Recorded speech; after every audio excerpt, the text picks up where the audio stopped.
Garabandha police ଓ ମହେନ୍ଦ୍ରଗିରି ବନାଞ୍ଚଳ ପକ୍ଷରୁ ମିଳିତ ଭାବେ ଚଢ଼ାଉ କରାଯାଇ 50 ସିଏଫ୍ଟି ପରିମାଣର ବିଭିନ୍ନ କିସମର କାଠ ଜବତ କରାଯିବା ସହ ଗଛ ତଥା କାଠକଟା ଯନ୍ତ୍ରପାତି ଆଦିକୁ ଜବତ କରିଥିବା ଜଣାପଡ଼ିଛି। ଗାରବନ୍ଧ ପୋଲିସ ଥାନା ଅଧିକାରୀ ରୀନାରାଣୀ ସାହୁ ଏବଂ ମହେନ୍ଦ୍ରଗିରି ବନାଞ୍ଚଳ ଅଧିକାରୀ ଅମିତ ସୁବ୍ରଜିତଙ୍କ ନେତୃତ୍ୱରେ କୌଣସି ସୂତ୍ରରୁ ଖବର ପାଇ ଗୋସାଣୀ ବ୍ଲକ ଚମ୍ପା ପଞ୍ଚାୟତ ଅନ୍ତର୍ଗତ ବୁରୁଝୋଲି ଗ୍ରାମ ନିକଟରେ ଥିବା କାଠ କଟାଯାଉଥିବା ଏକ ସ୍ଥାନରେ ଚଢ଼ାଉ କରିଥିଲେ। ଖବର ମିଳିଲା କିଛି କାଠ ଜବତ ହୋଇଛି, କେତେ ପରିମାଣରେ ଜବତ ହୋଇଛି, କୋଉଠୁ କାଠ ସବୁ ଜବତ ହୋଇଛି? ଆମର ବୁର୍ଜୁଲି ବିଟ୍ ଗୋଟେ ଅଛି ଗାରବନ୍ଧ ସେକ୍ସନର ଇନଫର୍ମେସନ୍ ପୂର୍ବରୁ ଆମ ପାଖରେ ଥିଲା। ଆଉ ପ୍ରପର୍ ପ୍ଲାନିଂ କରିକି ଆମେ ଗାରବନ୍ଧ ଥାନା ଅଧିକାରୀ ମ୍ୟାଡ଼ାମକୁ ଜଣେଇକି ତାଙ୍କ ସହାୟତାରେ ମିଳିତ ଚଢ଼ାଉ କରି ପାଖାପାଖି 60 ସିଏଫ୍ଟିର କାଠ ଆମେ ରାଉଣ୍ଡ ଲଗ୍ସ ଆଉ ସାଇଜ୍ ଟିମ୍ବର ଆମେ ଜବତ କଲୁ। ତା ସହିତ ଗୋଟେ ସୋଇଂ ମେସିନ୍ ଏବଂ ସ୍ପ୍ରେଇଂ ମେସିନ୍ ଆମେ ସେଠୁ ଜବତ କରିଥିଲୁ। ଆଉ ତାର ଆନୁମାନିକ ମୂଲ୍ୟ କେତେ ଅବସ୍ଥା ସେତେ କାଠର? ଆନୁମାନିକ ମୂଲ୍ୟ ବଜାର ମୂଲ୍ୟ ପାଖାପାଖି 1.5 ଲାକ୍ସ ଆସୁଛି।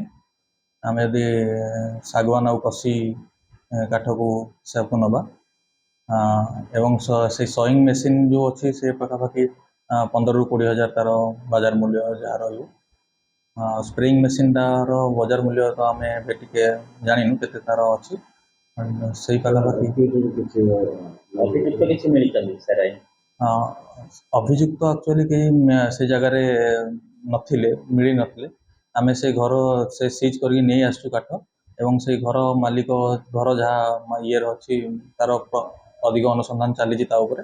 ସେ ଘର ଯାହା ନାଁରେ ଅଛି ଆମେ ଭାବୁଛୁ ତାକୁ ଫଲୋଅପ୍ କରିକି ତାକୁ ପଚରା କଲେ ତାକୁ କିଛି ମିଳିପାରିବ। ସେ କାହା ଉଦ୍ଦେଶ୍ୟରେ ସେ ଚାଲିଥିଲା ସେଇ ଜାଗାରେ ସୋଇଂ ମେସିନ୍ କି ସୋଇଂ ଇଏ କାମ ସବୁ ଚାଲିଥିଲା।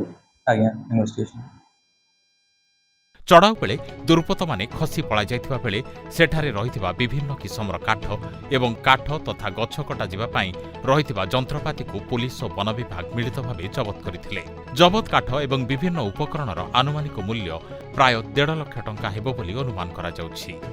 ଜବତ କାଠ ଏବଂ ବିଭିନ୍ନ ଯନ୍ତ୍ରପାତିଗୁଡ଼ିକୁ ବନ ବିଭାଗ ନିଜ ହେଫାଜତକୁ ନେଇ ନାରାୟଣପୁରସ୍ଥିତ ମହେନ୍ଦ୍ରଗିରି ବନାଞ୍ଚଳ କାର୍ଯ୍ୟାଳୟକୁ ନେଇଯାଇଥିବା ଜଣାପଡ଼ିଛି।